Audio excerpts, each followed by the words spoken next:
My dad chose my sister over me and gave her his restaurant, telling me, "She's my future. You're just a silly waiter." I quit the very next morning. Years later, I owned 3 locations, while my sister destroyed his restaurant. My father was posted at the pass during Sunday service, the usual family crowd filling the room with 32 reservations already on the books, and the kitchen was humming along without a hitch when he lifted his wine glass over the ticket rail and said he had a quick thing to share before the rush really kicked in. I was in the middle of plating carbonara, my fingers coated in pecorino romano, with guanciale sizzling behind me in the pan just the way it should, when he announced that he was officially turning the restaurant over to my sister Emily, and that she'd be taking control starting September 1st. The room went dead silent, so quiet that even Luis, our dishwasher, shut off his hose and just stared. Emily was standing right next to him in brand new chef whites that still had factory creases, the kind she'd only worn twice before, both times just long enough to snap pictures for Instagram, and she flashed that polished, practiced smile she'd mastered back in college. My dad shifted his gaze to me and said Luis had been a solid help all these years and that I was a good line cook, but Emily had vision. She was his future, and after a short pause and a grin he added that I was just a silly waiter anyway. Behind me, the pasta water boiled over and hissed onto the burner, but nobody moved to fix it as I quietly set the finished plate down, walked over to the hand sink, and rinsed the cheese from my hands slow and steady without saying a thing. He kept talking like nothing had happened, going on about Emily bringing in modern ideas and fresh energy and mentioning her marketing degree, but by then I'd already dried my hands, untied my apron, hung it neatly on the hook, and kept walking straight out of the kitchen, through the dining room, past the host stand, and out the front door. I heard him call my name once, but I didn't turn around, and instead I got into my 2011 Toyota Corolla, which smelled like fryer oil and basil, and drove home without crying, yelling, or slamming anything. Just driving because what he didn't know was that the carbonara recipe was mine, the osso buco that earned us a write-up in Portland Monthly was mine, and the hot fudge sundae sauce people drove 40 minutes for was mine too. Every single signature dish at Romano's family kitchen came from me, tested, tweaked, and perfected over 10 long years, even though my dad thought they were old family recipes passed down from his mother, who in reality mostly cooked meatloaf and canned green beans while I handled everything else. And now he was giving it all to Emily, who couldn't tell the difference between a brunoise and a chiffonade, thought al dente was a type of pasta, and once seriously asked me if garlic went in marinara. To make sense of it, I have to rewind just a bit, because I started washing dishes at Romano's when I was 16 after my mom left and took half the silverware and the espresso machine with her, and I worked every afternoon, weekend, and summer until by 18 I was prepping, by 20 I was running sauté during dinner rush, and by 22 I was running the entire line while my dad was laid up for 3 months with a bad back. I kept the place afloat, and when he came back he just said, "Good," and told me I was learning. And now at 28, I had 12 years of burns, cuts, late nights, early mornings, and dishes with his name on them under my belt, while my official title never moved past line cook. Emily was 25 with a marketing degree from Portland State, a decent GPA, about 4,800 Instagram followers, and 6 months of hosting experience. She quit because her feet hurt, but she'd always been his favorite, the one who got parties, gifts, and praise while my wins got shrugged off and more shifts added. So when I got home around 8 to my tiny 400-square-foot studio and sat on the couch drinking a beer while my phone buzzed nonstop from my dad and Emily until I muted it, I wasn't thinking about revenge or fairness. I was thinking about recipes. My dad kept them all in a black leather binder with his initials on the front, locked in his office drawer, and while the cover and index were in his handwriting, every recipe inside was written by me, though what the pages didn't capture was the timing, the heat, the instinct, and the judgment that only comes from repetition and burned hands. Emily would get the binder, but she'd never have the 12 years behind it, and the next morning at 5:47 a.m., I unlocked the back door, shut off the alarm, walked into the office, and photographed all 43 recipes before putting everything back exactly where it belonged. I packed up my knives, my apron, my notebook, and my thermometer, left my work shirts behind, set my keys on the prep table without a note, and walked out at 6:23 as the sun came up, sat in my car for a moment staring at Romano's family kitchen, established 2001, built on my work and my silence, then started the engine and drove away without looking back. Not a single time did I pick up. Even though the calls started coming in around 7:30 while I was sitting in a diner eating breakfast with my phone flipped to silent on the table, watching the screen light up again and again with my dad's name, then Emily's, then my dad's again, then Emily, then some unknown number, and then my dad all over, until by noon I counted 47 missed calls and still hadn't answered one of them. I did save one voicemail though, not because I wanted to hear it, but because something in my gut told me I might need proof later, so I archived it without listening. That afternoon, I sent applications to 3 restaurants that actually ran real kitchens, places led by chefs who'd trained in Europe and knew what they were doing, and I landed an interview the very next day at Gallo Nero. The chef there was a guy named Andre, 43, intense but steady, trained under Thomas Keller, and when he asked if I had experience I told him 12 years in a family restaurant where I ran the line, and when he asked why I left I paused, and said I needed to learn from people who actually understood the craft, which made him smile before he told me to start Monday. I took the job without hesitation because it came with 40-hour weeks, a salary, benefits, and something I'd never had working for my dad, which was respect. During my second week at Gallo Nero, Andre was walking me through how to properly break down a duck when he stopped and told me I had good hands and asked who taught me. And I said mostly myself through cookbooks, YouTube, and a lot of trial and error, which made him nod and say that was rare, because most cooks from family places pick up bad habits, and I hadn't.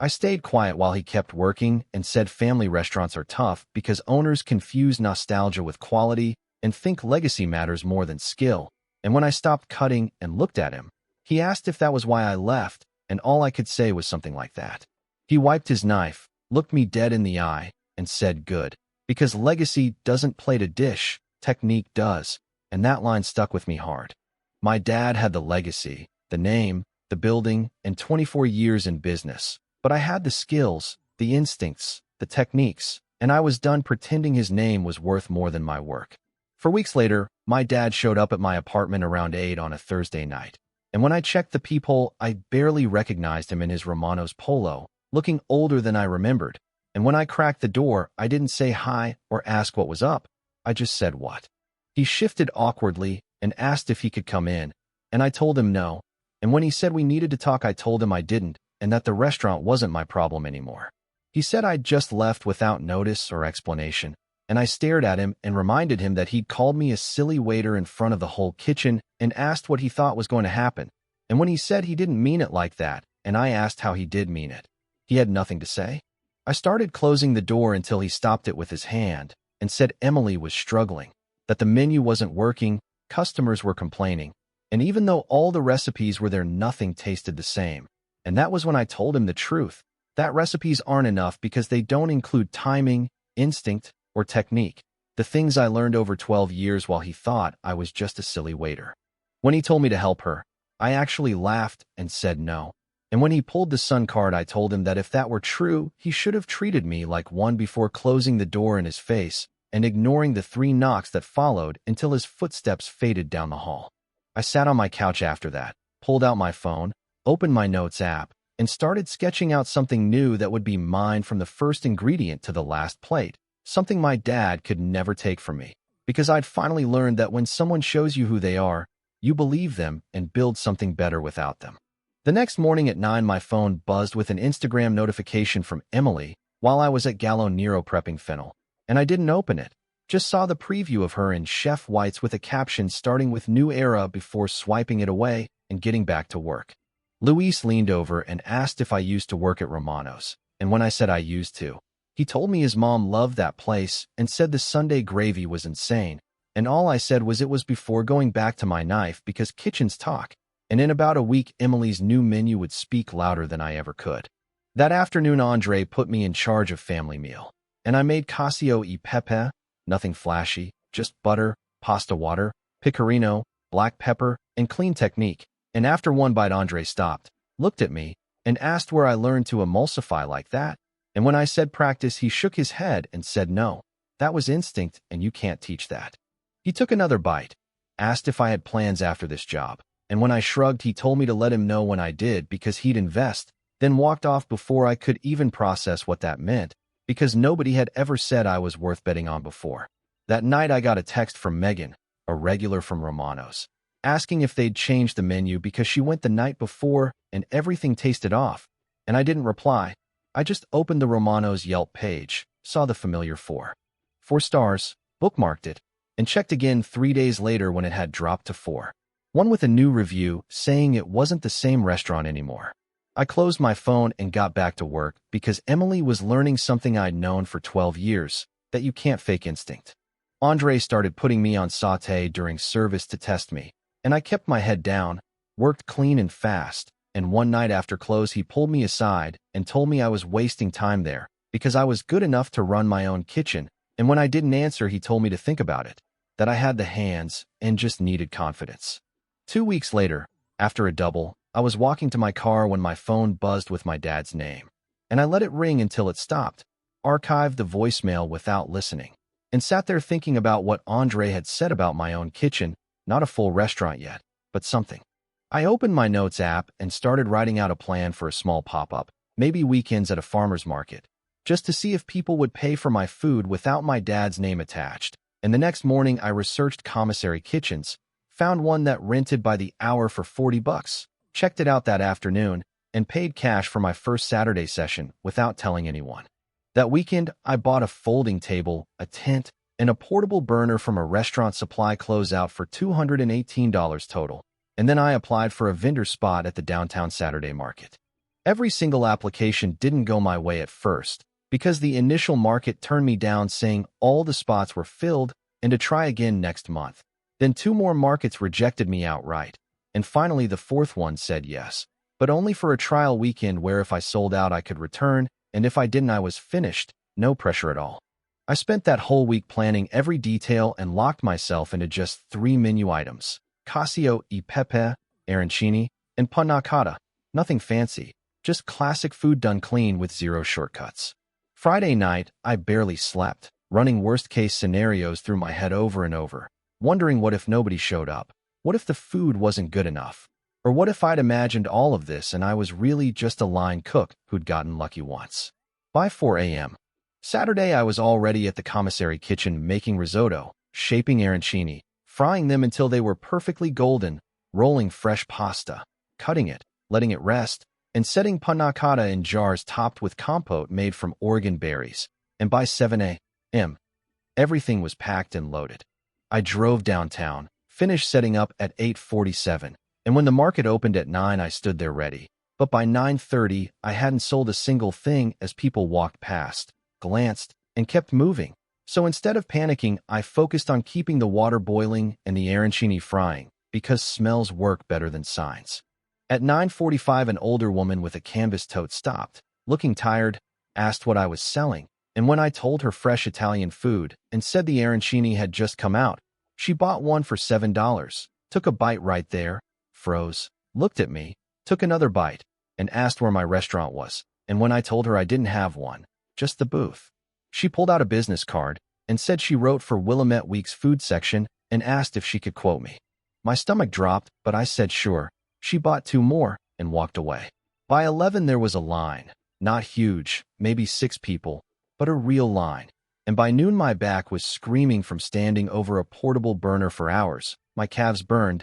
and my hands cramped. When a woman in yoga gear walked by, doubled back after catching the smell, ordered 2 arancini, ate one on the spot, said it was insane, told me I should open a restaurant, and returned 20 minutes later with 3 friends. By 1:30, the line was legit, not Instagram fake, just people waiting, asking questions, taking photos, and out of the 30 portions I brought, I sold 28 and cleared $340. I sat in my car afterward with my hands shaking, not from exhaustion but from relief, because people had bought my food for my cooking, not my father's name. I drove home, slept 4 hours, and woke up to my phone buzzing with 23 new Instagram followers from the single photo I'd posted that morning and 1 missed call from my dad, which I deleted before opening my notes app and planning week 2 with more prep, better signage, and not running out. The article came out Wednesday as a small blurb in the Food and Drink Roundup saying Portland's scrappiest Italian food wasn't in a restaurant,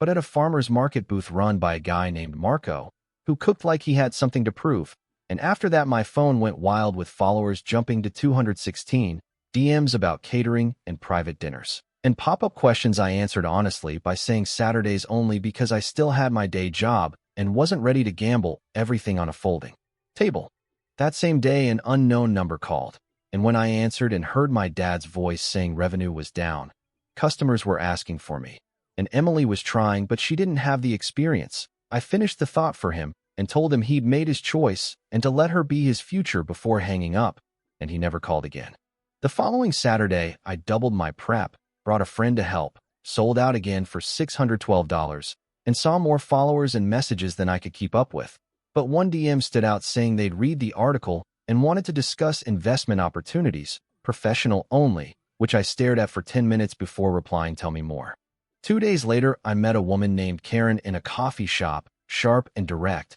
who owned 3 brunch spots in Seattle and told me Andre had mentioned me and said I had instinct. And after 90 minutes of hard questions about why I left my family restaurant, my vision, my capital, and my burn rate, she slid a folder across the table outlining an $80,000 convertible note for 12% equity. I didn't even open it at first and asked why me, and she said because I hadn't chased the meeting she had, which meant I wasn't desperate, just ready, then told me not to think too long because good chefs don't stay hidden, and walked out.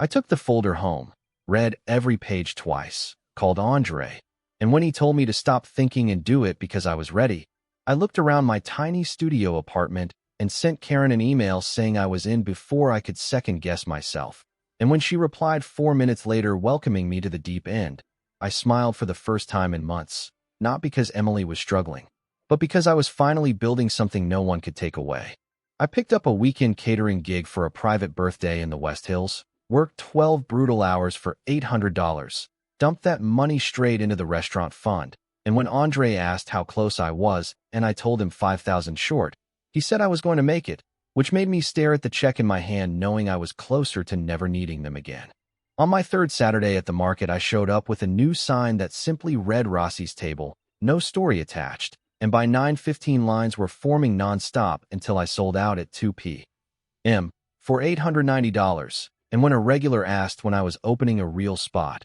I smiled and said soon, and for the first time I actually believed it.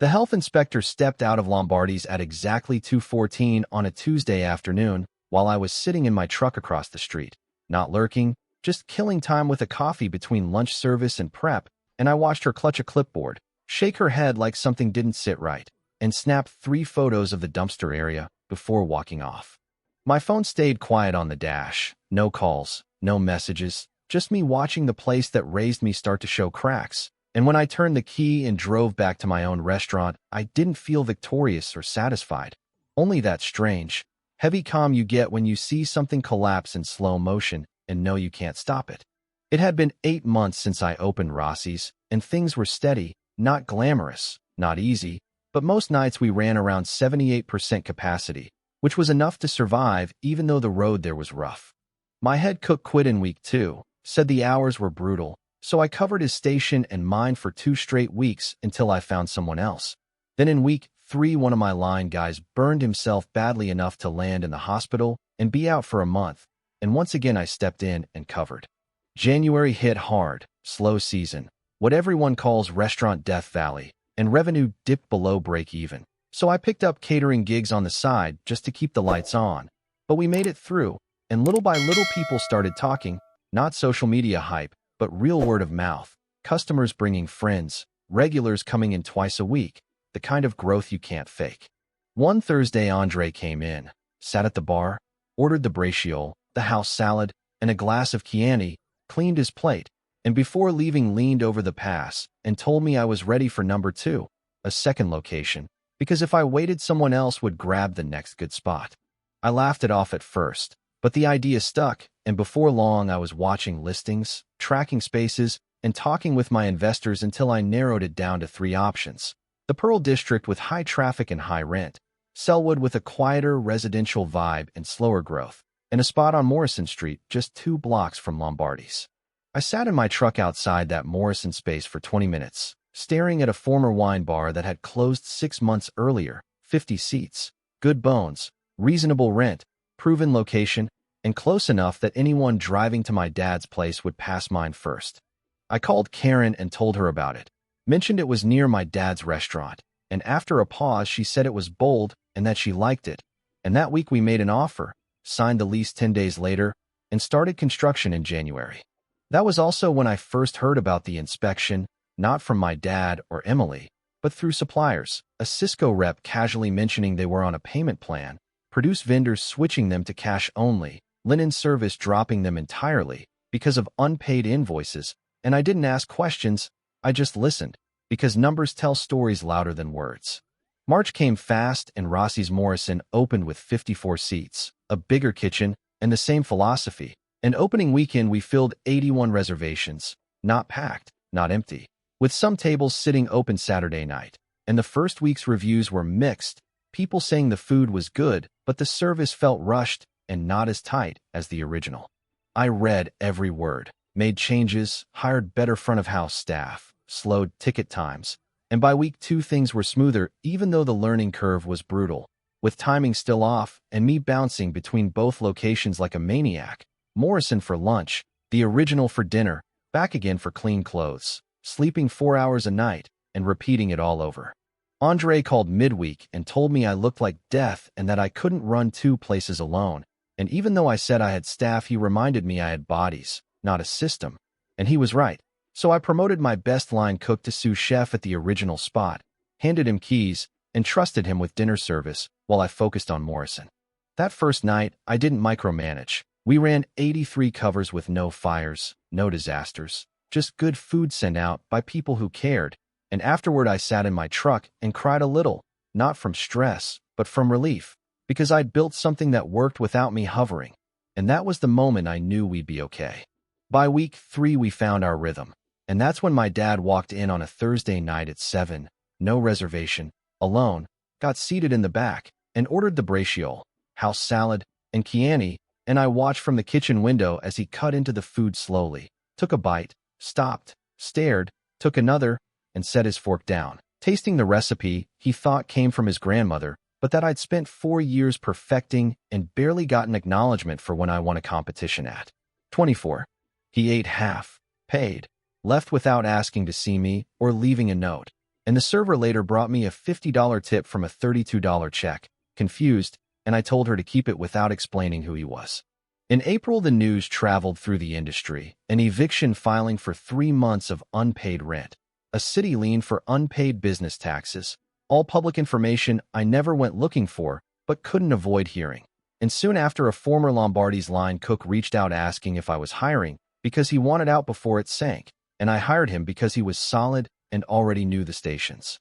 He confirmed what I suspected, that Emily was cutting corners, buying cheaper ingredients, shrinking portions, running with fewer staff, trying to save money in ways that only made everything worse, because you can't save a restaurant by eroding what made it good. In early May, my phone buzzed during prep with an unknown number that turned out to be Emily asking if we could talk, and I didn't even look up when I said no. Watched the typing dots appear and disappear until she said please and told me Dad was broke and the restaurant was failing, and I went back to cutting and told her it wasn't my problem and that she got the restaurant so she needed to figure it out, then blocked the number and kept working. 2 weeks later, my manager mentioned seeing an insurance appraiser at that old Italian place down the block, taking photos and measurements, and I didn't comment, just filed it away, because buildings get appraised for 2 reasons, sale or claim, and my dad wasn't selling. By June, the inevitable arrived. A notice went up on Lombardi's door saying they were temporarily closed for renovations,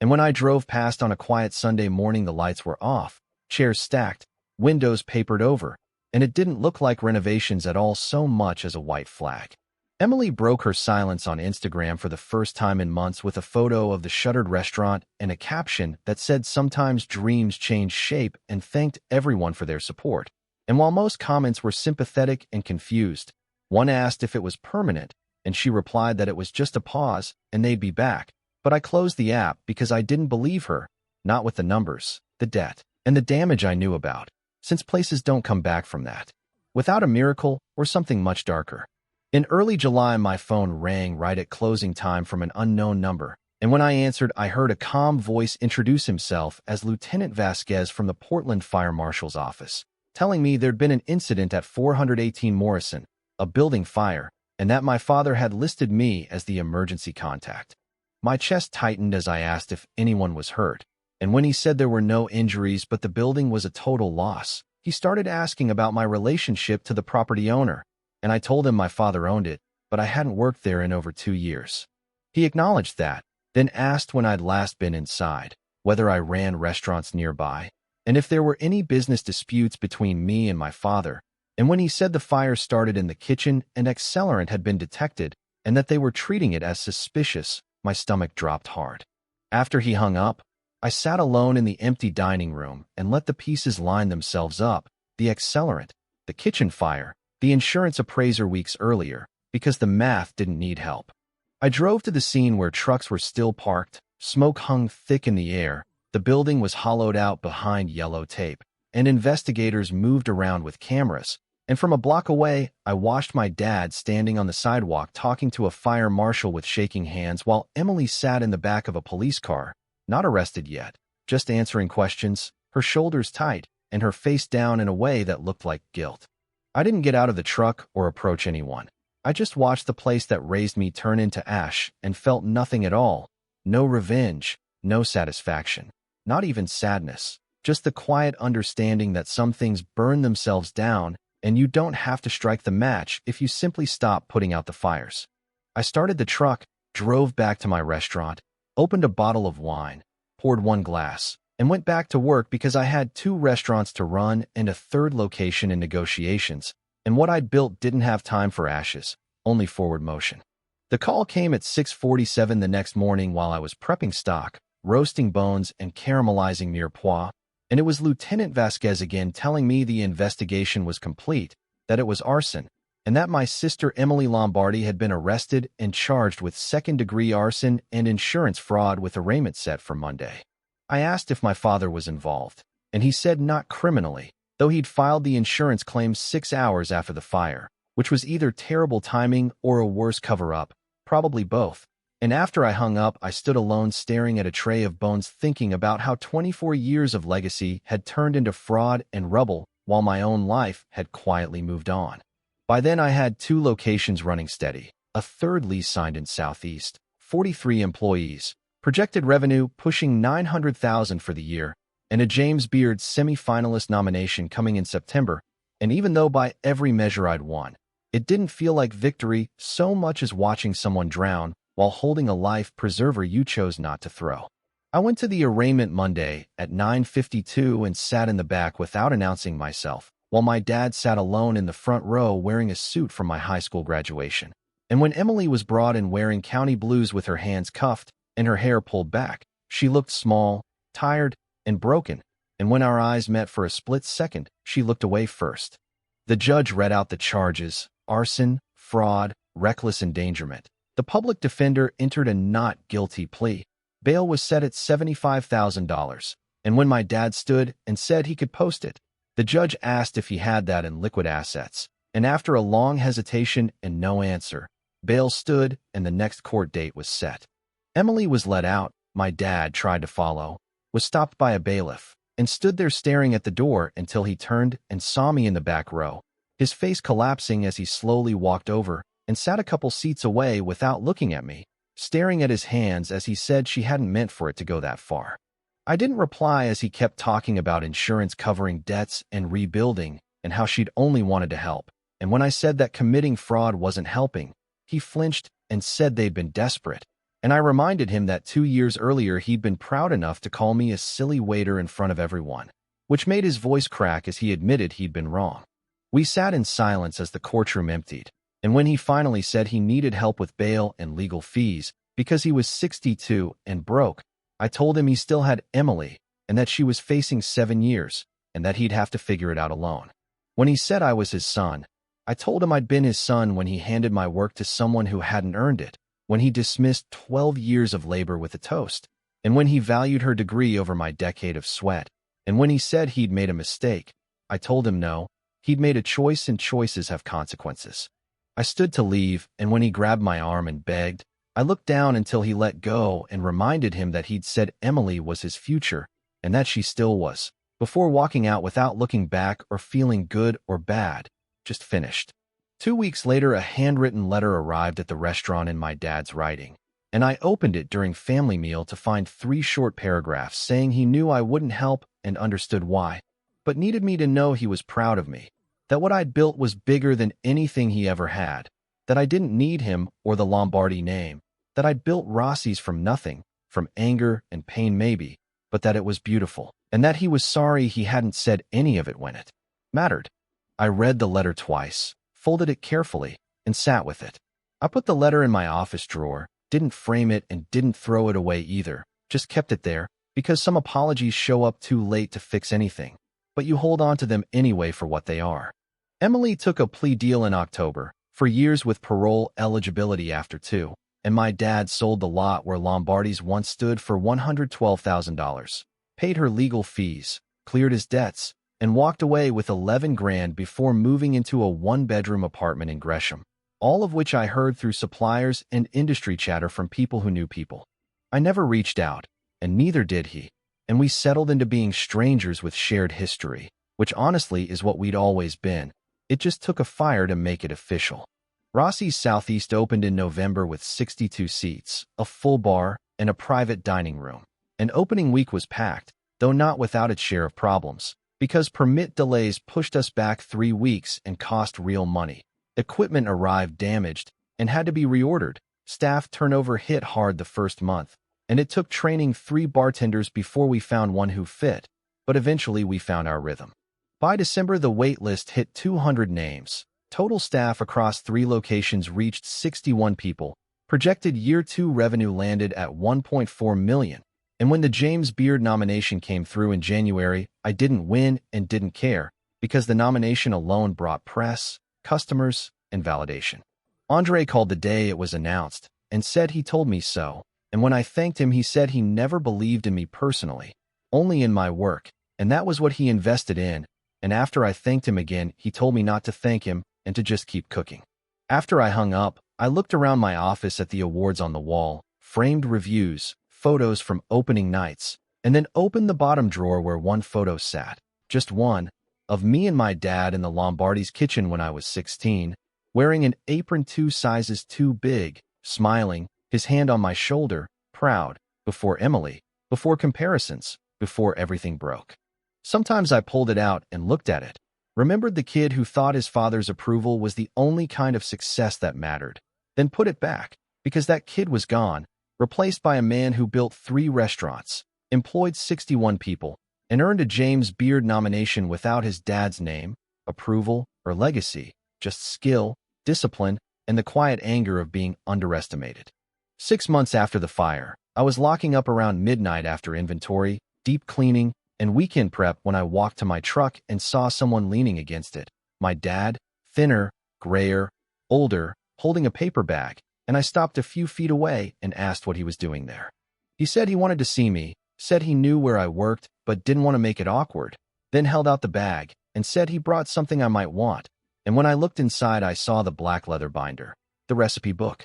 He told me quietly it was mine and always had been, he just hadn't known it. And when I flipped through the pages and saw my handwriting, my recipes, my 12 years, I asked why now. And he said it was the only thing he had left that mattered, and it never belonged to him. I closed the binder and told him I didn't need it anymore, because I had my own recipes now, better ones, and he said he knew, that he'd eaten at all 3 locations at different times without telling the staff who he was, just sat, ate, paid, and left, and when I asked what he thought, he smiled in a way that was sad but real, and said I was better than he ever was by miles. We stood there in the alley under buzzing sodium lights, and I told him I couldn't give him money or fix what happened with Emily. And he said he wasn't asking for that, just wanted to say he was sorry and that he saw me now, even if it was too late. I nodded and said okay, and as he turned to leave he stopped, looked back, and said I'd turned out better without him and that he didn't know whether that made him sad or proud, probably both, then got into an old sedan and drove away. I stood there holding the binder and thought about throwing it out or burning it, But instead I took it inside and put it on a shelf in my office next to my James Beard certificate, business licenses, and awards. Not because it mattered, but because it was proof that everything I built started with being told I wasn't enough. And sometimes the best revenge is just being better, not louder or meaner, just better. 3 years later, Rossi's had 5 locations. Emily was out on parole and living in Seattle working in marketing for a tech company. We didn't talk. My dad was still in Gresham living quietly in retirement, and we exchanged simple birthday texts without depth or history. As for me, I kept cooking, kept building, kept proving to a ghost that I was never just a silly waiter. Because success tastes different when it's built from insult, sharper, cleaner, earned, and with 5 restaurants, 140 employees, and revenue pushing 4 million, I'd become everything my dad once said I'd never be. Some people inherit legacy, others build it from ash, and I chose the second, and I'd choose it again every time.